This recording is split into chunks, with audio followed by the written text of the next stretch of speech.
Hola, ¿qué tal? Mi nombre es Álvaro Leal y hoy voy a hacer un vídeo respondiendo a las preguntas que me habéis hecho. Así que si os gusta, pues este vídeo pues podéis hacer más preguntas y responderé más, como queráis. No me enrollo más porque tengo muchísimas preguntas y voy a intentar responderlas todas de la mejor manera que pueda. Dice, Anónimo, ¿eres más de Adolfo Suárez o de Felipe González? Buena pregunta para empezar. Soy más de Alfonso Guerra en todos los sentidos, político, intelectualmente, de partido incluso, pero entre Adolfo Suárez y Felipe González, bueno, pues personalmente me caía mejor Adolfo Suárez, que ya ha fallecido, le tengo más estima, también porque el 23F, pues en el golpe de Estado solo hay tres personas que no se tiran al suelo, que son Adolfo Suárez, Gutiérrez Mellado y Santiago Carrillo, secretario general del Partido Comunista, pero son dos personalidades muy importantes. Adolfo Suárez es el que deconstruye, tira abajo la estructura del régimen de Franco y Felipe González el que construye la que vivimos actualmente, sin muchos cambios. Así que personalmente me caía mejor Felipe González, o sea, perdón, Adolfo Suárez, pero Felipe González es el presidente más importante de la historia democrática de España con mucha diferencia. Así que me quedo un poco con los dos, ¿vale? Pero mi gusto personal, Alfonso Guerra. Dice, ¿para qué usa el pimentón Santiago Abascal? Pues no tengo ni idea. Se refiere a la frase esta, a la foto esta que ha salido, no tengo ni idea. Me imagino que estaría allí comiendo y cuando recogieron la mesa, pues se le olvidó quitar el pimentón. Dice, ¿echas mucho de menos a Francisco Juan Urbano? Sí, porque es un colega realmente con el que te lo pasas súper bien, un tío que lo echo mucho de menos porque es probablemente la persona más loca que me he encontrado en mi vida y así le va, que es también la persona más feliz que yo he visto. Entonces es tan loca que probablemente ha dejado esta pregunta y no va a ver ni siquiera el vídeo, así que no le digo nada más, pero sí, lo he hecho bastante de menos.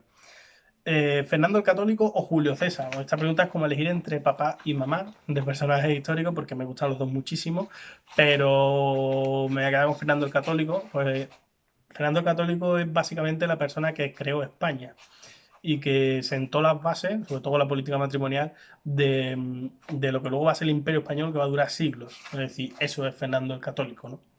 Así que es todo. Por algo, para Maquiavelo es el modelo de príncipe, el príncipe ideal. Como político es un 10, como rey es un 10, además un rey caballeroso, como en los cuentos, y además como militar también es un 10, así que simplemente un 10 para Fernando el Católico. Si tengo que elegir, me quedo con él.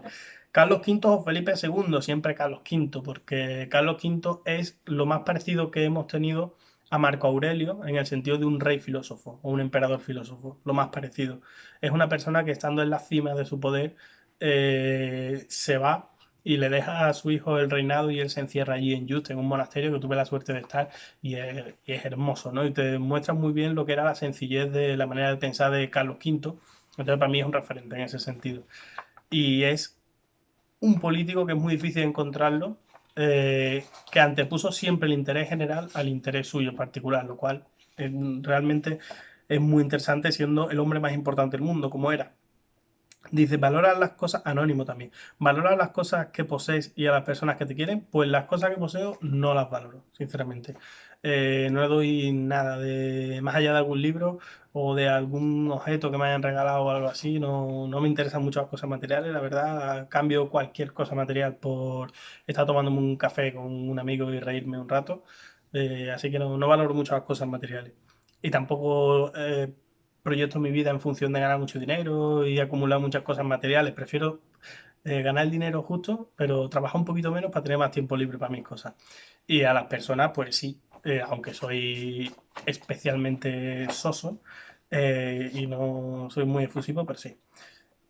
Anónimo también dice, mejor roncito con ese que has probado. Bueno, me imagino quién es la persona que ha escrito esto y el mejor ron que he probado, que yo no bebo mucho alcohol, pero el mejor que he probado ha sido seguramente con la persona que ha escrito esta pregunta en Canarias, la fábrica de Areucas, por ejemplo. Me encantó, fue una visita fantástica y allí probé un montón de tipos de rones distintos que se hacen en la fábrica de Areucas, que se hace en Canarias, que es un ron 100% español y me flipó.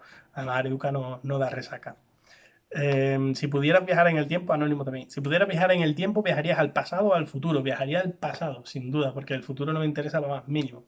Yo creo que el futuro solo sirve para la gente que quiere ganar pasta y entonces viaja, ve qué número de lotería ha tocado y luego lo compra, ¿no? Me interesaría mucho más viajar al pasado, ver cosas que han tenido que ser emocionantes, ¿no? Por ejemplo, ver a Alejandro Magno, pero iría ahora que lo pienso, iría 100% a llevarle fruta y una tinaja de agua a Diógenes y sentarme al lado suya y simplemente escucharlo hablar durante horas. Creo que es la persona más interesante que ha pasado por la faz de la Tierra. Y entonces seguramente si solo tuviese un viaje iría a verlo. Y también pues me fliparía ver a Jesucristo, ¿no? Lógicamente. Y escucharlo predicar, a ver si era así o no era así, en fin. Yo creo que todo el mundo iríamos a sitios muy parecidos, ¿no? Pero el pasado es más interesante que el futuro. Lidia dice, ¿qué os parece ese prejuicio que tiene la sociedad acerca de las personas? ¿Qué te parece ese prejuicio que tiene la sociedad acerca de las personas tatuadas? Hombre, yo creo que cada vez hay menos, por lo menos aquí en España, cada vez hay menos prejuicios con las personas tatuadas. A mí me parece genial que la gente se tatúe. A mí no me gustan los tatuajes, no tengo tatuajes, incluso estéticamente no me molan. Pero yo creo que la mayoría de mis amigos tienen tatuajes, así que total libertad para que todo el mundo se tatúe lo que quiera y que luego sea responsable también, ¿no? Hay gente que se tatúa y se echa tinta en el ojo, pues entonces a lo mejor no te contratan para ciertos trabajos, ¿no? Pero bueno, eso ya es tu responsabilidad individual. Tú tienes toda la libertad, pero también la responsabilidad de tus actos, ¿no?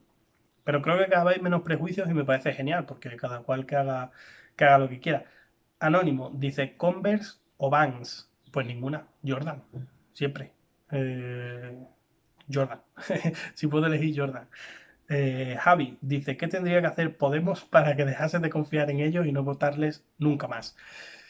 Eh, Mira, antes he mencionado a Alfonso Guerra. Alfonso Guerra tiene una frase que dice, en caso de duda, siempre beneficia al pobre, ¿no?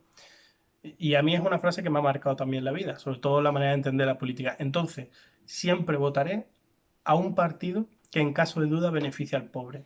No me interesan los partidos que están preocupados por cuánto crece el PIB, por cifras macroeconómicas, pero luego tienen a gente desahuciada o tienen a gente que no tiene ni siquiera para comer y cosas así.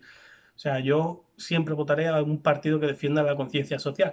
Si Podemos se equivoca, que se equivocará y se ha equivocado, y incluso la dirección o yo podemos tener puntos de vista totalmente distintos sobre muchos temas, eso no quiere decir que pierdan de vista que sé que en el caso de que tengan que decidir entre ayudar a un poderoso o a un pobre, van a ayudar al pobre y por tanto eso es lo que yo siempre priorizo.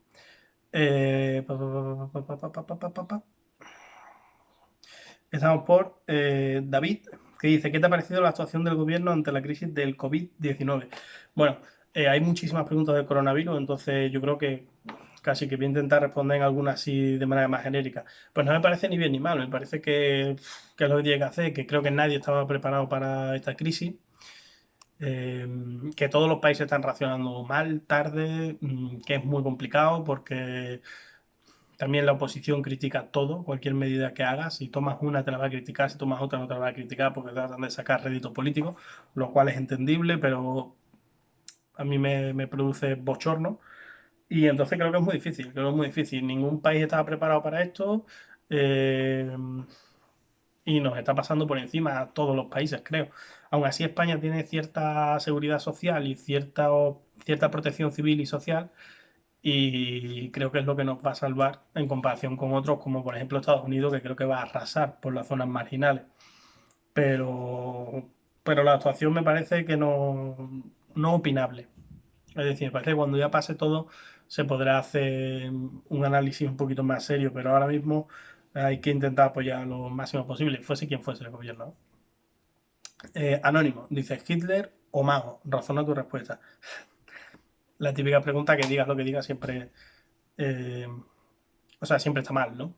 Pero, bueno, mira, lo vamos a sacar por el tema político, teniendo en cuenta que Hitler provocó la Segunda Guerra Mundial, perdió la Segunda Guerra Mundial, acabó allí suicidándose en el búnker y quemado, le ganó la guerra a los japoneses, ganó la guerra civil, luego tuvo esa disputa con Estados Unidos y se mantuvo también, perdió el poder político durante muy poquito tiempo, luego con la Revolución Cultural se volvió a imponer y acabó allí guardado como un semidios prácticamente para los chinos, pues a nivel político, pues Mao Zedong fue más inteligente que Hitler y seguro que Maquiavelo, si tuviese que elegir, pues se quedaría con la vida de Mao Zedong como un espejo de príncipe más interesante.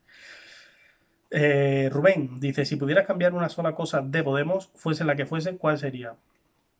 Pues mira, me gustaría cambiar dos, pero si pudiese cambiar solo una, sería que la mitad del sueldo de todos los cargos públicos de Podemos repercutiesen en el partido.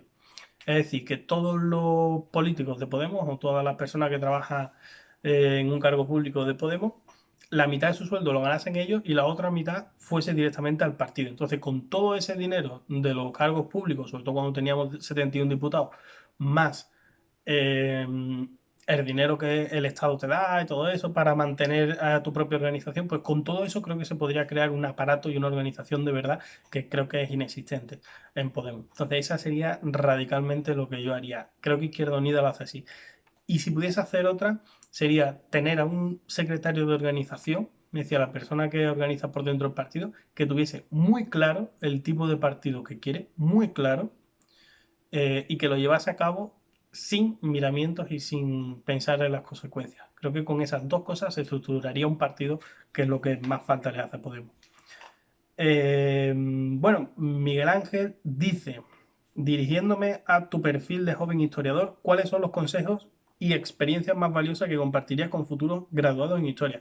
Pues mira, esta sí la tengo muy clara. Que tengan muy claro que la carrera que estudian probablemente no van a trabajar de ella, pero que es una carrera que si la aprovechan les va a cambiar la vida. Es decir, van a entrar siendo una persona y van a salir siendo otra. Hay mucha gente que acaba la carrera de historia y luego son profesores de historia de instituto y demás y no han entendido lo que es la historia, no han aprendido, la carrera no ha pasado por ellos. Entonces yo les diría que aprovechen, que elijan a los profesores, aunque sean más difíciles o menos difíciles, por el profesor que es, que elijan las asignaturas de las que más saben esos profesores, que es como escuchar a libros vivientes, que vayan a conferencias, que se empapen bien de la carrera porque, y que lean muchísimo de lo que a ellos más les interese. Quizás no tan preocupados en la nota, soy sincero, en la nota que vayan a sacar, pero sí en, en profundizarse, porque van a salir siendo dos personas totalmente distintas, van a salir, les va a cambiar la vida. Entonces creo que merece muchísimo la pena. Además había una frase, creo que era de Isidoro de Sevilla, que decía, eh, aquel que estudia para ganarse la vida está condenado a perderla. No, es de Isaías Berlin esa frase. Bueno, pues aquel que estudia para ganarse la vida está condenado a perderla. Así que si estudia, intenta estudiar algo que te guste mucho. Y yo creo que la carrera de historia es preciosa si sabes enfocarla. Tengo por aquí unas cuantas. Desiree dice, ¿qué opinas de que se permitiese el 8M? ¿Y qué es lo primero que vas a hacer cuando acabe el confinamiento? Sobre el 8M, me parece que se está usando para criticar al gobierno, incluso con un tono súper rancio, machista, te diría, para criticar el tema del feminismo. Pero yo personalmente no fui a la marcha del 8M porque en mi responsabilidad individual y viendo cómo estaban siendo las cosas, y pues no fui porque no estaba seguro de aquello. Que es verdad que se podría haber parado aquello, se podría haber hecho que no hubiese un 8M, sí, pero habría que haber quitado los partidos de fútbol, los conciertos, las discotecas, etcétera. Es decir, las bibliotecas, o sea, todas las grandes aglomeraciones de personas y no se hizo. Es decir, si se hubiese hecho una cosa, se hubiese hecho toda, pero que solo se critique el 8M y no se critiquen otras cosas, me huele muy rancio, pero muy rancio. ¿Eh? Marta dice, ¿qué opinas de que Pablo Iglesias fuera a la reunión de ministros cuando estaba en cuarentena? Pues no tengo opinión. Es decir, si era necesario que fuese y médicamente era lógico que fuese y se le estaba permitido, me parece correcto. Si no era necesario que fuese y fue más por una cuestión de marketing político, pues me parece mal. Como no sé cuál es la razón, pues no tengo más opinión que esa. Pero si es por una cosa, ya sabes que me parece bien y si es por otra, pues ya sabes que me parece muy mal. ¿Te gustaría pertenecer al gobierno en algún momento de tu vida? Bueno, pues sí, ¿para qué voy a mentir? O sea, yo creo que las personas que tienen cierta conciencia social y de comunidad y demás, y conciencia política, pues llegado a cierto punto, si le dan la posibilidad y tienen que dar un paso al frente, pues dar un paso al frente. Así que sí, lo haría, seguramente, si estuviese de acuerdo con el proyecto. Claro, no lo haría por el cargo, pero si estuviese de acuerdo con el proyecto y yo tuviese una función que desempeñar y que la pudiese cumplir bien, pues sí que lo haría. Voy a seguir un poco por aquí. Eh, Me dice Jaime, ¿cuál es la trascendencia del coronavirus en relación a otras epidemias sucedidas en la historia. No tengo ni idea. No tengo ni idea. Pero va a ser grande, va a ser grande. Lo que pasa es que creo que tenemos muchos más medios que contra la peste, contra la gripe española, etcétera. Tenemos muchísimos más medios y tenemos que confiar en la ciencia, en los científicos, en los profesionales que tenemos, en las medidas que tenemos, incluso en la capacidad que tiene el Estado para confinarnos, porque en la Edad Media no podía existir, o en época moderna no podía existir esa capacidad de que el gobierno diga quedaos en sus casas y que la mayoría de la población se quede en su casa.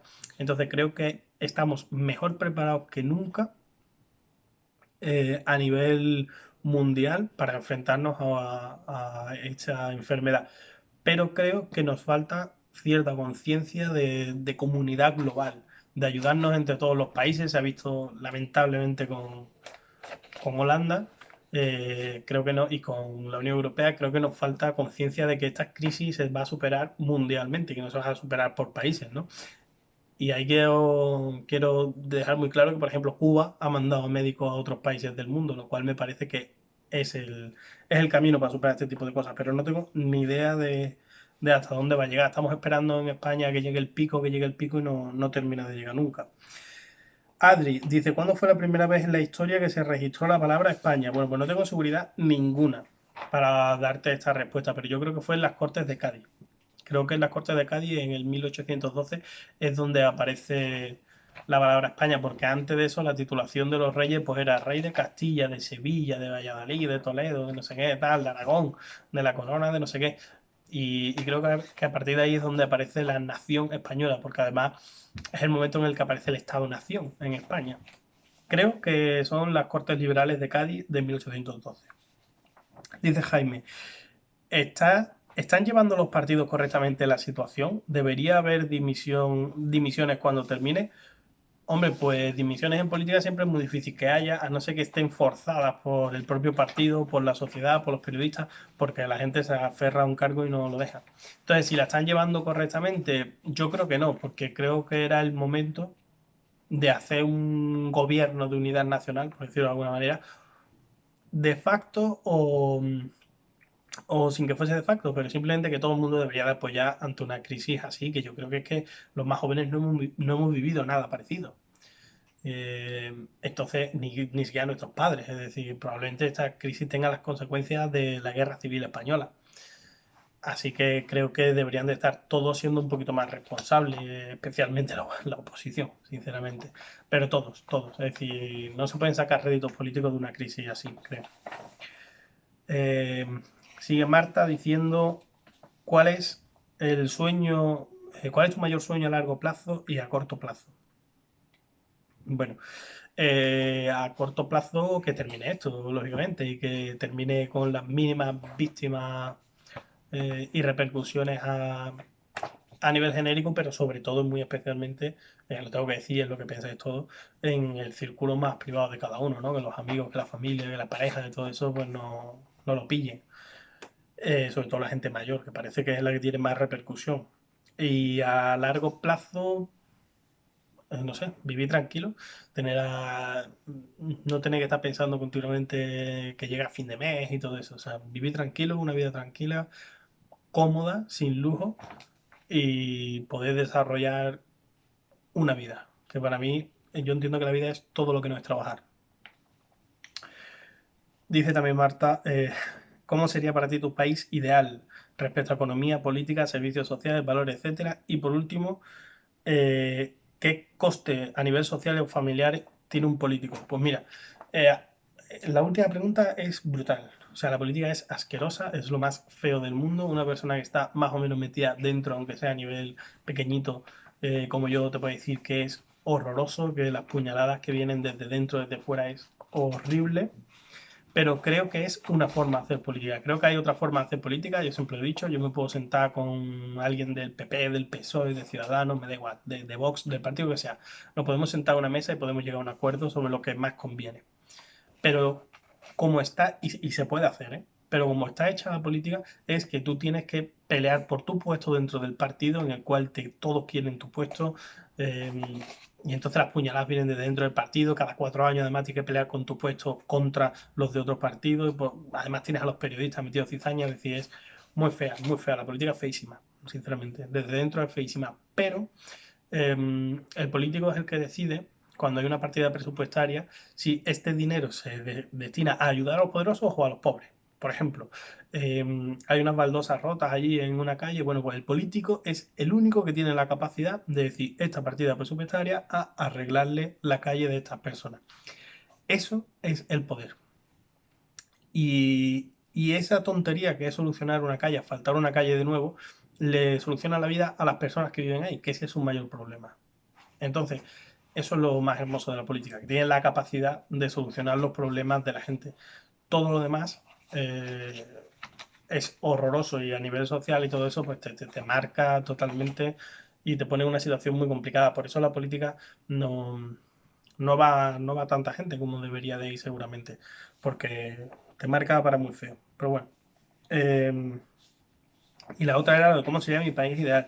Bueno, pues mi país ideal sería uno en el que todo el mundo, por el hecho de nacer, tuviese sanidad pública y gratuita durante el resto de su vida, tuviese una, un apoyo social y económico que le haga que nadie viva en la calle, nunca, jamás, pase lo que pase, cometa los errores que cometa, que nunca, nunca, nunca termine viviendo en la calle sin tener para comer. Eh, que tuviese un Estado, lógicamente, ciertamente potente, que tenga una educación que sea pública y gratuita desde el momento que naces hasta que tú quieras estudiar y que no hubiese paro. Creo que si no hay paro, si hay sanidad, si hay educación, cobrando más o cobrando menos, puede desarrollar una vida plena y digna y también que tenga una reforma, no sé si una reforma laboral, pero una ley laboral que haga que la gente no trabaje 50 horas, sino que trabaje, yo creo que debemos de caminar hacia un mundo en el que trabajemos 6 horas al día aproximadamente, por las tecnologías y demás, que cada vez son más productivos. Entonces creo que una persona que trabaje 6 horas al día, que cobre un salario que le permita para desarrollar una vida fuera del trabajo, es mi mundo ideal. Tampoco pido mucho. Y que no haya paro. Me parece importantísimo que no haya paro. Anónimo dice, ¿qué país te gustaría visitar? Pues mira, mi viaje de ensueño, siempre lo he dicho, sería irme a Tierra del Fuego, en Argentina, en el sur de Argentina, y recorrer Sudamérica hasta México. Ese sería, pero no en hoteles ni nada de eso, sino de un modo más natural. Y me encantaría verlo, ir recorriendo todos los países de América Latina e ir viéndolo, ese me encantaría.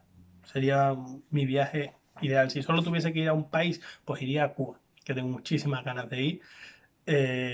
Y sé a quién me llevaría, además a Cuba, me encantaría, me encantaría.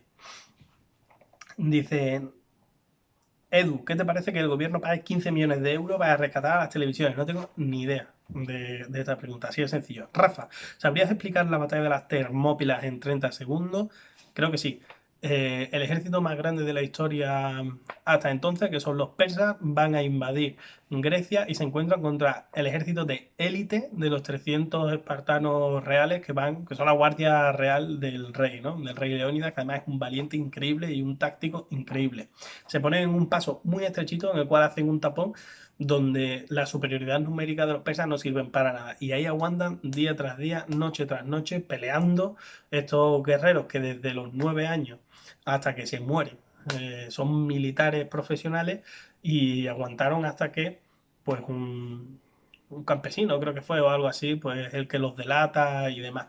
Esa es la batalla. Y demostraron, una cosa muy importante, demostraron que a veces el mejor ejemplo que puedes dar es una derrota, pero una derrota valerosa y una derrota peleando por la libertad. Y por eso los 300 son realmente infinitos y nunca los va a olvidar el ser humano. Dice Rafa, si la historia la escriben los vencedores, lo que sabemos de historia es mentira, hombre, no es mentira, pero hay mentiras en la historia, claro. Entonces, al final lo que tiene que intentar hacer un historiador es coger eh, los datos Los datos que hay, si son de fuentes distintas, mejor, porque eso te dicen que hay más posibilidades de que el dato sea real, y coger los yacimientos arqueológicos. Entonces, entre la arqueología, los restos que hay materiales y los restos históricos, es decir, los escritos que hay que son oficiales, que son que tú los vas cruzando con otros escritos, pues al final con eso tratas de hacer la versión más fiable de la historia. Pero hay historiadores o periodistas o gente que escribe libros de historia que no son libros de historia fiables y que mienten a sabiendas y que ponen por encima su ideología, por encima de la historia. Eso lo hay, pero hay que saber diferenciarlo. Pero los buenos historiadores tratan de contar lo que pasó de la manera más fiable posible, aunque nunca llegas a vivirla 100% fiable. Marián, ¿qué tendríamos que hacer desde el municipalismo para reactivar la ilusión de los vecinos de las ciudades después de que pase todo esto? Bueno, pues yo creo que lo mejor que nos puede dejar la crisis esta del coronavirus es que está demostrando que la solidaridad en la comunidad es básica. Y yo creo que hay vecinos que se están conociendo, saliendo a aplaudir a las 8 de la tarde y coincidiendo con otros vecinos que no se conocían. Entonces, hay que hacer un esfuerzo muy importante a nivel municipal por crear comunidad, por crear asociaciones, por apoyarse, por que los propios vecinos entiendan que no tienen que tirar basura en su vecindario, etcétera. Todo este tipo de cosas. Creo que el sentido de comunidad que se puede crear después de esta crisis es muy importante y creo que es básico, porque sin la familia y sin la comunidad estamos en un mundo, en una ley de la selva en la que el grande siempre se come al más débil. Antonio, ¿qué te parece la actitud y la gestión de la oposición en esta crisis? Lamentable, ya lo he dicho. José, imaginemos que hubiera un paralelismo entre el analfabetismo y la falta de criterio debido al consumo de fake news. ¿Cómo defenderías esto? O sea, yo entiendo en esta pregunta, José, que si hay un paralelismo entre la gente que menos estudios tiene y las que más consume fake news, ¿cómo yo defendería que esto sucediese? No, pues no lo defendería, me iría a mi casa y punto. Y yo no estoy para defender cosas que me parecen injustas, es lo que he dicho antes. O sea, yo participaría en un gobierno, pues sí, participaría en un gobierno en el que creyese, pero en un gobierno en el que no creo y que fuese contra los ciudadanos, pues no participaría, me iría a mi casa y punto. Entonces, esto no lo defendería nunca. Anónimo, como afiliado de Podemos, ¿qué te parece el cambio de rumbo que sigue el partido respecto al comienzo humilde que tuvo? Bueno, pues he hecho un vídeo hace poco, lo tienes en el canal y entonces es bastante más largo y ahí lo respondo todo. Ha habido un cambio muy claro de Podemos que yo he llamado de Latinoamérica a la socialdemocracia. ¿Qué me parece? Pues me parece que las cosas que pide ahora y que dice Podemos son más reales que las que pedía y decía antes. Y que probablemente sean mejores para el país que las que pedía y decía antes, aunque hay casos de cosas que decía antes que yo sigo defendiendo a día de hoy. Pero creo que es más realista las posiciones del Podemos de ahora al Podemos de antes. Lo que sí veo mal es que las mismas personas que defendían una cosa, años después defiendan otra. O sea, vería más lógico que Podemos hubiese cambiado porque hubiese cambiado la dirección del partido, pero que la misma dirección que defendía una cosa ahora defienda otra, eso me chirría mucho, mucho. Eh, Dani, ¿crees que la mayor parte ¿crees que la mayor parte de que estemos así de mal gestionados a nivel de sanidad la tiene el gobierno actual? No, creo que la tienen los recortes en sanidad y, y es que no entiendo que estemos mal gestionados, creo que hacemos lo que podemos. Había una canción de Dúo Kie que decía Zapatero es un pringao que hace lo que puede, ¿no?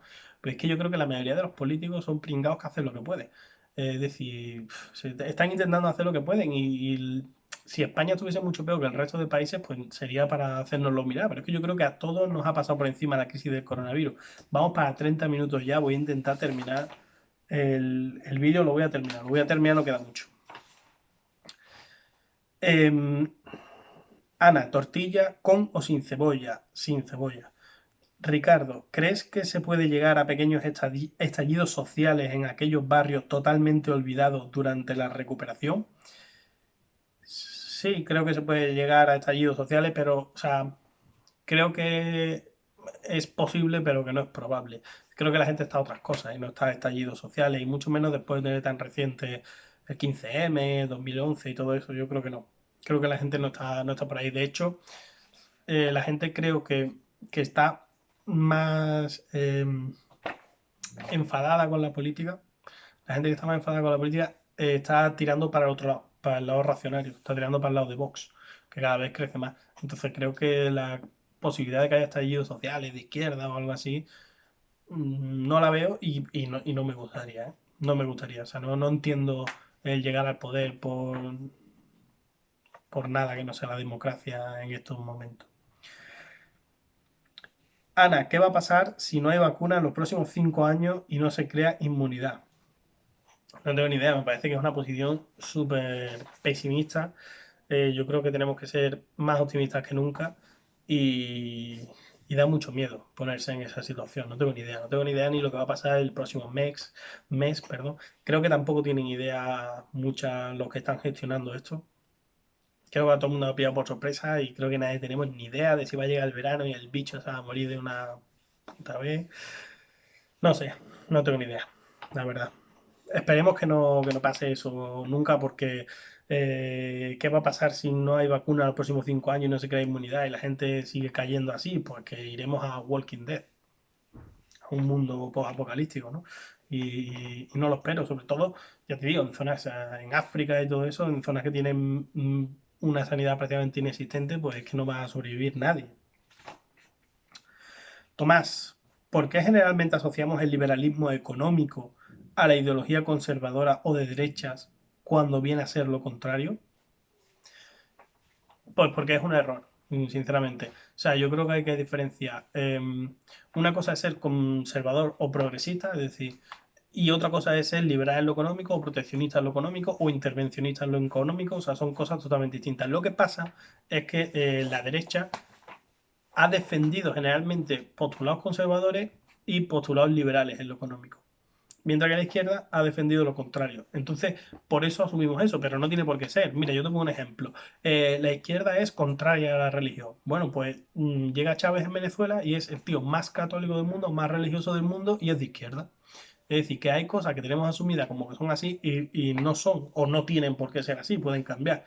No tiene por qué ser así, Tomás. O sea, tú puedes ser muy conservador en lo social y muy liberal en lo económico o muy proteccionista en lo económico. Es que no tiene nada que ver una cosa con otra. ¿Ha cambiado desde el primer año que salió a este Pablo Iglesias? Sí, ahora es vicepresidente del gobierno, por ejemplo. Ha moderado mucho su discurso, ha cambiado de casa, ha cambiado mucho. Ha cambiado mucho. Eh, con sus cosas buenas y sus cosas malas. Pero ha cambiado mucho. Ha cambiado de discurso, ha cambiado de estrategia, ha cambiado de táctica, ha cambiado de programa, ha cambiado de amigos, ha cambiado de casa, ha cambiado de pareja, ha cambiado muchísimo Pablo Iglesias. Lo de la pareja da igual, pero el resto de cosas no dan igual. Dani, ¿crees que tras la pandemia habrá de nuevo una crisis en España? ¿Crees que la izquierda ha perdido votos o confianza por la gestión?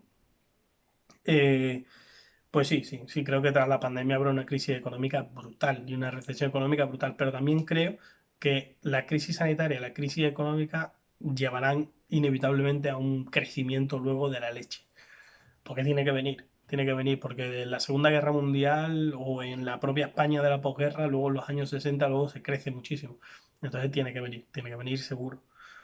No esperan años feos. Y que si la izquierda ha perdido voto y confianza en la gestión, estoy seguro. Es decir, es muy difícil. Ningún gobierno sobrevive a una crisis de estas características, creo.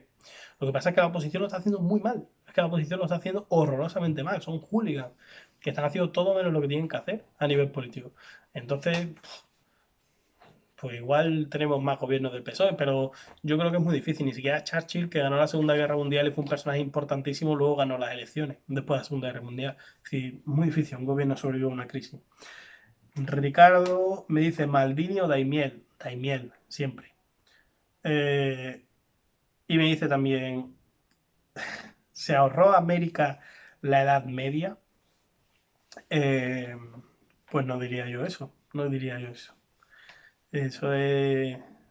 No diría eso, o sea, simplemente América es interesantísimo porque América estaba muy desarrollada antes de que llegasen los españoles, en algunos temas hiper desarrollada y en otros lados era increíble que no tuviesen escritura, por ejemplo. Y cómo estaban tan desarrollados y cómo podían hacer construcciones increíbles como Chavín de Guantán y luego no tenían ni siquiera escritura. Es impresionante. porque era otro mundo, era otro cosmos. Y cuando llegaron los españoles, pues lo que hubo fue la primera globalización de la historia. Eh, y ahí, y ahí me quedo. Bueno, creo que he respondido a todas las preguntas que me habéis hecho, estoy casi seguro, creo que no me estoy dejando ninguna, han sido muchísimas preguntas. Quería hacerlas en un vídeo para no hacerlas en dos vídeos. Y bueno, pues si queréis, si os ha gustado este tipo de vídeo, pues podéis dejarme más, incluso en los comentarios del canal, o ya pediré preguntas por ahí. Y a mí me gusta, la verdad, conversar con vosotros y hacerlo así de esta manera. Así que muchas gracias a todos los que lo hayáis visto. Han sido 35 minutos, un vídeo un poquito largo, pero creo que he intentado ser escueto en mis respuestas para sacar muchas preguntas. Así que nada, un saludo. Espero que podáis seguir viendo vídeos en el canal. Yo estoy intentando sacar más ahora con esto de la cuarentena para tratar de que estemos todos un poco más entretenidos. Y si lo compartís o comentáis o cualquier cosa, pues siempre se agradece. Así que un saludo y dejarme preguntas si queréis para otro vídeo.